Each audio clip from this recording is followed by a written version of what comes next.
Deep in the Appalachian Mountains lies a mystery America never wanted to reveal. The Cherokee people, among the oldest tribes in North America, carry DNA that challenges everything we've been taught about history. Scientists once expected to find clear native genetic roots, but what they discovered was something far more complex, something that linked the Cherokee to an entirely different civilization. For centuries, whispers of this secret were buried, silenced, or dismissed. But as modern research brings new light to the evidence, one question grows louder. Who exactly were the Cherokee, and why has their DNA become America's darkest secret? Join us in this video as we uncover the truth behind this astonishing discovery. The DNA shock that changed everything. The mystery begins where scientists thought the story was settled. For decades, the accepted theory stated that all Native Americans descended from a small founding group who crossed a land bridge from Siberia into Alaska at the end of the last ice age, roughly 15,000 to 20,000 years ago. Known as the land bridge model, this theory relied heavily on mitochondrial DNA, genetic material passed down exclusively from mothers to children. Textbooks long insisted that every Native American belonged to one of four maternal haplogroups, A, B, C, or D. Later, a reluctant fifth, known as X, was added, though it was considered extremely rare. According to this narrative, these haplogroups tied Native Americans firmly to Asia, not Europe, not the Middle East, and certainly not Africa. But when researchers began testing Cherokee descendants, everything changed. Instead of finding only A, B, C, and D, they uncovered DNA patterns that defied the official account. Cherokee samples revealed high frequencies of haplogroups T, U, J, H, and X, lineages not found in Siberia. These markers traced back to the Mediterranean, to the Berbers of North Africa, to Jewish and Middle Eastern populations, and to the Druze people of Lebanon and Israel. This discovery wasn't just a scientific anomaly, it shook the very foundation of American prehistory. If the Cherokee carried these genetic markers long before Columbus ever reached the New World, it suggested that their ancestors shared ancient connections with some of the world's oldest civilizations. The evidence didn't stop with laboratory data. It raised deeper questions about what else had been ignored or concealed. Across families, Cherokee DNA revealed stories that textbooks couldn't explain. One of the most famous examples came from Elvis Presley. Few know that Elvis claimed both Jewish and Cherokee heritage through his mother, Gladys Love Smith. His maternal line traced back to Nancy Burdine, remembered as a Jewish woman born in Kentucky whose mother was said to be a full-blooded Cherokee named White Dove. When Elvis's DNA was tested in 2004, it confirmed haplogroup B, a native lineage, yet his family history also contained Jewish ancestry. Elvis himself honored both identities. He wore a Jewish chai necklace and had a Star of David engraved on his mother's tombstone. His story highlighted how Cherokee bloodlines could bridge Native America and the Old World. And Elvis was not alone. Cornelius Dougherty, an Irish trader from the late 1600s, married the daughter of a Cherokee chief. Their descendants carried haplogroups J and U, lineages associated with Jewish and North African populations. Again and again, the Cherokee DNA Project uncovered markers that shouldn't have existed according to the accepted story. Each new result deepened the puzzle. How could Mediterranean and Middle Eastern DNA appear among the Cherokee long before European contact? One chilling possibility emerged, that our version of history is incomplete, and that ancient transatlantic contact may have left behind a genetic footprint long forgotten. Some researchers theorize that Jewish or Phoenician traders, North African Berbers, or other seafaring peoples may have reached the Americas thousands of years before Columbus. Others speculated that the Cherokee could even carry traces of the lost tribes of Israel. However, mainstream science has resisted such claims. The land bridge theory remains a cornerstone of American archaeology, and questioning it means challenging decades of established research. Yet, if Cherokee DNA truly contains Old World haplogroups in significant frequencies, it could demand a total rewrite of how the Americas were first populated. It would also imply that contact between the Old World and the New was far more intricate than schoolbooks ever suggested. Still, the findings have largely been met with silence. Genetic research is politically charged, especially when linked to native identity. Governments, institutions, and even tribes themselves tread carefully. If Mediterranean markers in Cherokee DNA were fully acknowledged, they could ignite debates about ancestry, heritage, and land rights.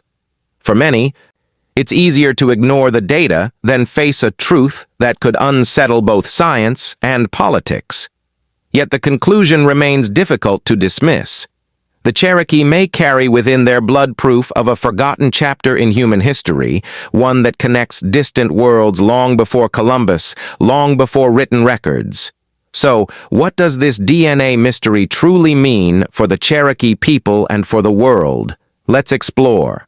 The Cherokee legacy and the weight of mystery. Today, the Cherokee Nation stands as one of North America's most resilient peoples. Despite centuries of loss, displacement, and hardship, their language, culture, and spirit endure. Now, with revelations hidden in their DNA, the Cherokee carry not only the memory of their ancestors, but also the weight of a mystery that spans continents. For the Cherokee, this discovery holds a dual meaning. On one hand, they remain deeply rooted in the mountains and rivers of Appalachia. On the other, their blood reveals ties to faraway lands, to the Middle East, North Africa, and the Mediterranean, connections that link them to some of the world's oldest civilizations. This dual legacy challenges long-held assumptions about who they are and where they came from. In the present day, Cherokee communities continue to preserve what defines them. Their endangered language is being taught anew, passed from elders to children. Their ceremonies, songs, and oral histories are being recorded, ensuring that their culture remains alive for generations to come. In light of the DNA mystery, these cultural efforts take on even greater significance. They remind us that Cherokee heritage is not only about endurance, but also about revealing an ancient global connection. Scientists and historians may continue to debate the implications, but for the Cherokee, the truth already lives within them. Their blood tells a story of journeys across oceans, of encounters long forgotten, and of a past far older than the textbooks admit. This mystery isn't only about history. It changes how we see the future. It reminds us that human history is not a straight line, but a vast web of connection reaching farther than we ever imagined. Before DNA testing brought new questions, the Cherokee people had always been intertwined with the Appalachian Mountains. Where did the Cherokee truly come from? Long before DNA testing exposed its secrets, historians and anthropologists debated the origins of the Cherokee Nation. Two leading theories emerged. The first suggested that the Cherokee, speakers of an Iroquoian language, migrated south from the Great Lakes region into the Appalachian Mountains in ancient times. This view was supported by 19th-century ethnographer James Mooney, who documented oral traditions from Cherokee elders describing such a migration. The second theory argued the opposite, that the Cherokee had lived in the southeastern woodlands for thousands of years, and that the Iroquoian language itself may have developed there rather than in the north. Archaeological discoveries lend weight to this claim, pointing to cultural phases that long predate written history. During the Middle Woodland period between 200 and 600 CE, the ancestors of the Cherokee are believed to have lived in what is now western North Carolina. They built earthwork mounds such as the Biltmore Mound near the Swannanoa River, discovered in 1984. Later, during the Pisgah phase of the South Appalachian Mississippian culture, 1500 CE, their communities grew larger and more complex. Towns often featured a single platform mound that served as the political and ceremonial heart, surrounded by smaller villages. Most archaeologists agree on this timeline, yet some argue that Cherokee presence in the region extends even deeper into prehistory, hinting at an ancient, unbroken bond with the land itself. Whether migrants from the north or long-time inhabitants of the southeast, one thing is clear. The Cherokee story began long before European contact, rooted in cultures that left their traces in earth, stone, and memory. But what other early records shed light on Cherokee tradition? Let's uncover them. The Ancient Order of the Cherokee. In the 1830s, American writer John Howard Payne visited the Cherokee in Georgia and recorded what tribal elders told him about their ancestral customs. According to the Payne Papers, Cherokee society was once divided into two great institutions. The first was the White Order, composed of senior members of the 7 clans. This priestly body oversaw healing, purification, and prayer, guiding the spiritual life of the people. The second was the Red Order, made up of younger men whose duty was warfare, an act considered spiritually dangerous. Over time, this balance shifted. Some historians believe the priestly class, known as the Anikutani, became corrupt, leading to a revolt that brought about their downfall.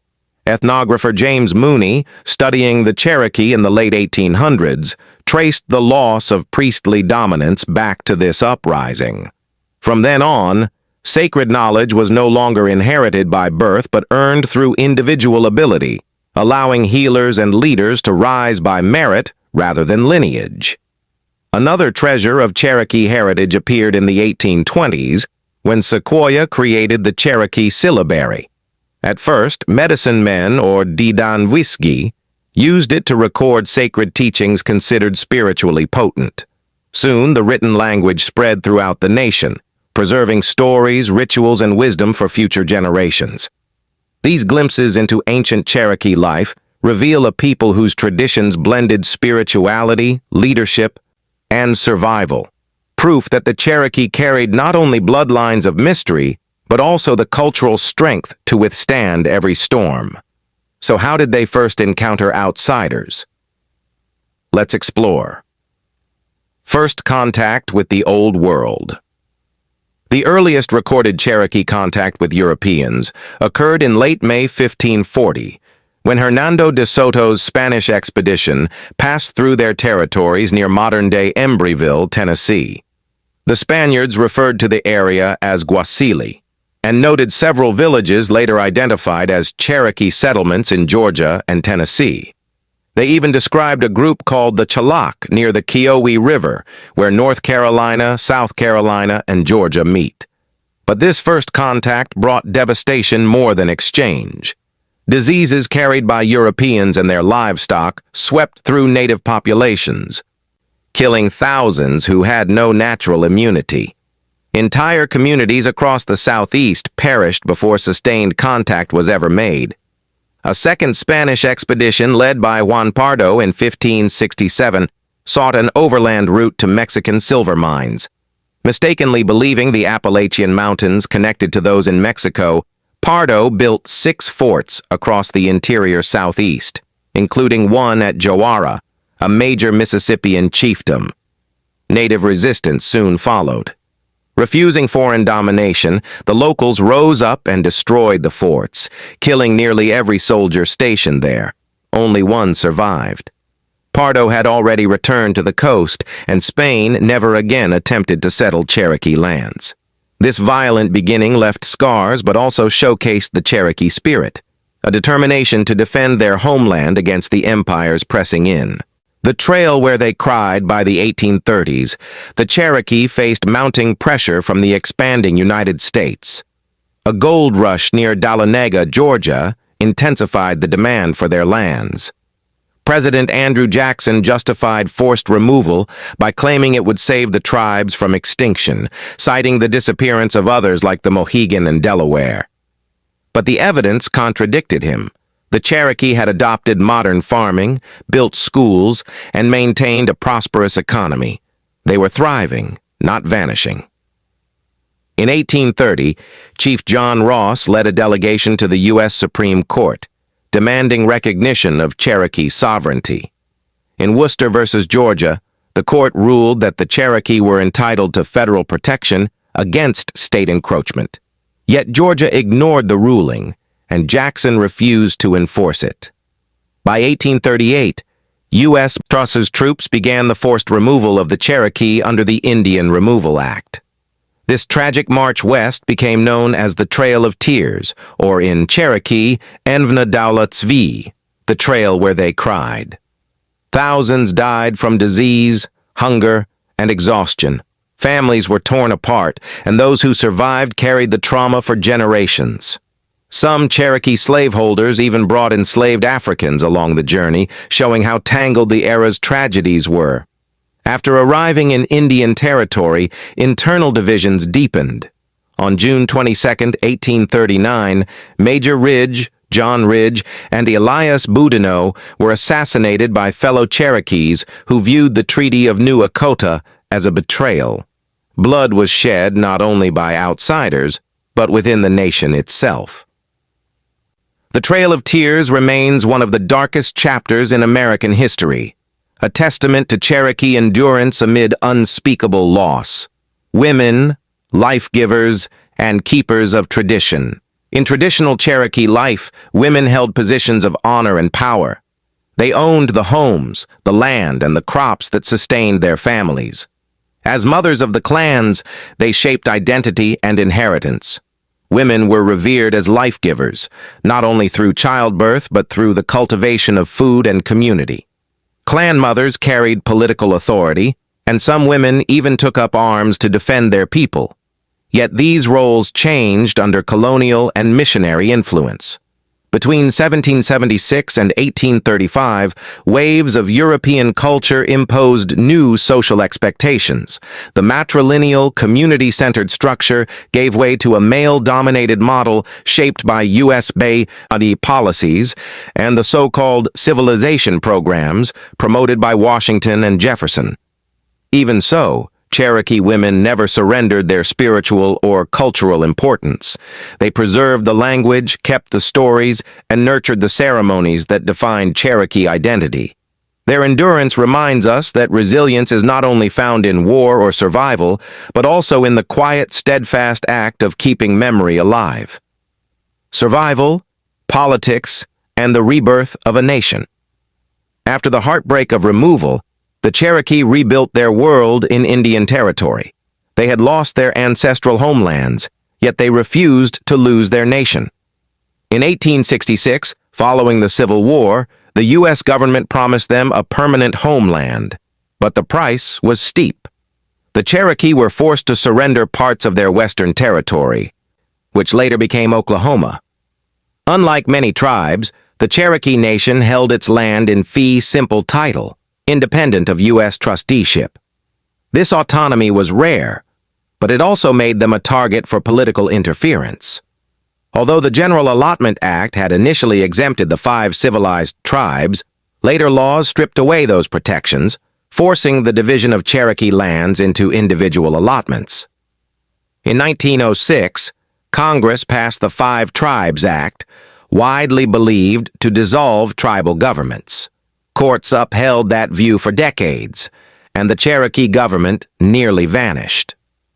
When Principal Chief William Charles Rogers died in 1917, federal authorities began appointing chiefs themselves, some serving for mere days, earning the nickname Chief for a Day. The first was A.B. Cunningham, who served just over 2 weeks in 1919. It was a stark symbol of how far the Cherokee had been pushed from self-rule. The tide began to shift during Franklin D. Roosevelt's New Deal. The Indian Reorganization Act of 1934 encouraged tribes to re-establish local governance. By 1938, the Cherokee convened a General Assembly in Fairfield, Oklahoma, and elected J.B. Milam as chief. Roosevelt confirmed his election in 1941, the first step back toward sovereignty. In 1949, W. W. Keeler became chief, simultaneously serving as president of Phillips Petroleum. By the 1970s, a new era emerged under President Richard Nixon's policy of native self-determination. The Cherokee people once again elected their own leaders, beginning with Keeler, followed by Ross Swimmer. In 1975, the Cherokee adopted a new constitution under the name Cherokee Nation of Oklahoma, ratified the following year. It restored the people's voice, their government, and their pride. Then came a milestone in 1985. Wilma Mankiller was elected as the first female chief of the Cherokee Nation. Her leadership marked both a return to tradition, when women held power as clan mothers, and a declaration of renewal. Through every trial, loss, betrayal, displacement, the Cherokee never vanished. Their nation, their people, and their spirit endured. So, what are your thoughts on the Cherokee DNA mystery? Let us know in the comments below. Thank you for watching this video. Don't forget to like and subscribe, and click the next video on your screen to explore more remarkable stories. See you there.